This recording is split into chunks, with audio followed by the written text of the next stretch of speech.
Good morning, Philippines. I apologize for my throat, but I'm drinking lots of water. Hopefully, it'll clear up. I'm waiting for an appointment to get rid of this toothache. If you find you enjoying these, please don't forget to like, share, and subscribe. Today, I want to talk to you about being prepared. Years ago, when I was a property manager and had to conform with the corporate culture, we did a fair amount of golf. I was a mediocre golfer. I won the men's longest drive once. That's another story. But today I want to talk about how we were playing a round of golf in Richmond at Mineral Golf Course one time. And we'd done half the 18 holes, and the ninth hole comes around by the clubhouse. So when we came up to the ninth hole, we saw three guys standing around and very calmly, and the fourth guy in their foursome was lying on the ground, looking very pale, very white. And I remarked to them, "Oh, what's wrong with your buddy? He looks terrible." And one of them calmly turned to me and said, "He's gone." So, what do you mean he's gone? He's passed on, he's gone. So what are you guys all standing around here? We gotta get an ambulance. Oh yeah, we'll get an ambulance soon enough. But no attempt was made to revive the fellow or anything. And they all looked quite calm about it. So I asked them why they had such an attitude. And one guy remarked, "Look, man, we've been playing this course for years. And if George, I guess that was his name, if George wanted to pass on anywhere, there's no place on earth he'd rather pass on than here on a golf course with us, his buddies. Not in some hospital bed, not in the back of some ambulance, not in some daycare facility, but here outside in the fresh air on a beautiful day with us. So we're granting him his wish. Back off, man, and let it be." And so I let it be, and eventually the ambulance came up very quietly. They loaded the fellow up with his remains, and they took him off to a mortuary. I guess they just swung by the hospital, get the death certificate first, but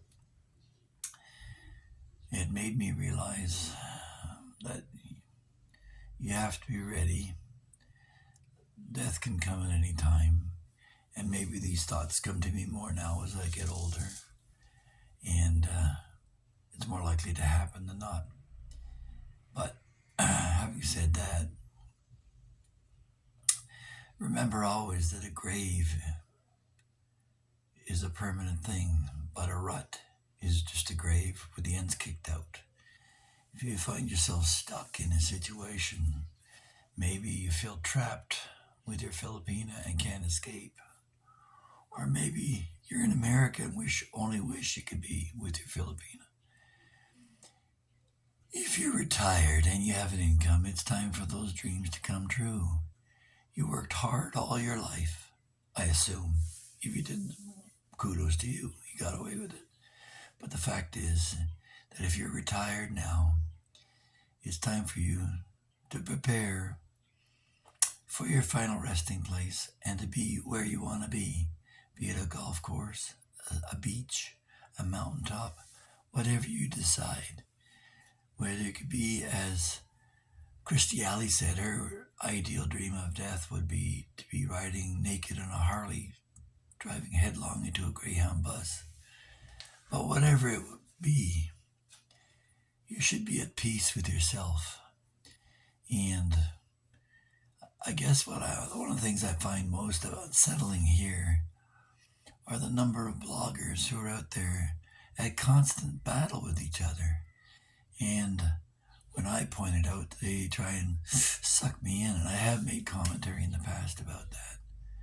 But I wish each and every one of them to be at peace with themselves. But there's other ones who are making it their life quest to expose the frailties and vices of a blogger. Unless you find that it's inflicting pain, agony, or suffering on other people, you should just leave them alone.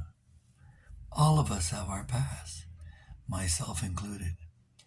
So, just like that golfer lying out dead on the ninth hole at Mineral Golf Course, it's time for you to prepare and be at peace with yourself. And if you're not ready, why aren't you ready? One good thing about time is that it gives you a chance to redeem yourself. As one fellow remarked, why are there so many old people in church? Well, they're all cramming for their final exam. So it's time for you to look at doing good works. Look to your Filipinas family and beyond, her squatters village, her barangay. How can you help out in the community? I see a lot of guys doing great things here for the community in the Philippines, and I encourage you who have some bitterness in your hearts to move beyond that and try and do something good for others. It doesn't matter if you're hurting inside for your past failures. It's time to move beyond that. And success or failure in your business life is immaterial. You're retired now, you have your pension, maybe a few pesos here, a few pesos there, or a few more. And help out, maybe mentor a young Filipino on where you made your mistakes and help them to avoid them. That's what I try to do here, I guess in some part, is to offer some information. But I find for the most part, it's not accepted. I mean, I've offered suggestions on conducting meetings or how to succeed in business in terms of the business cycle and many other things that are largely ignored videos. But I find when I go down that rabbit hole of negativity and point out the failures of other bloggers. Did you know that my 10K video, sadly enough, is the most popular video I have on YouTube? And in that, I'm just pointing out again that people have to stop attacking each other and move on with each other, their own lives. So I am encouraged, though, that my second most popular one is 10 years ago in Myanmar when I attended a wedding after smuggling myself across the border into an Aka village up in the northern mountains of Myanmar. So there is some hope for us yet. If I ever recover from this cold, I'll be sure to provide you with some more content. In the meantime, don't forget, big thumbs up, share and subscribe, and we'll talk to you in the next one. God bless.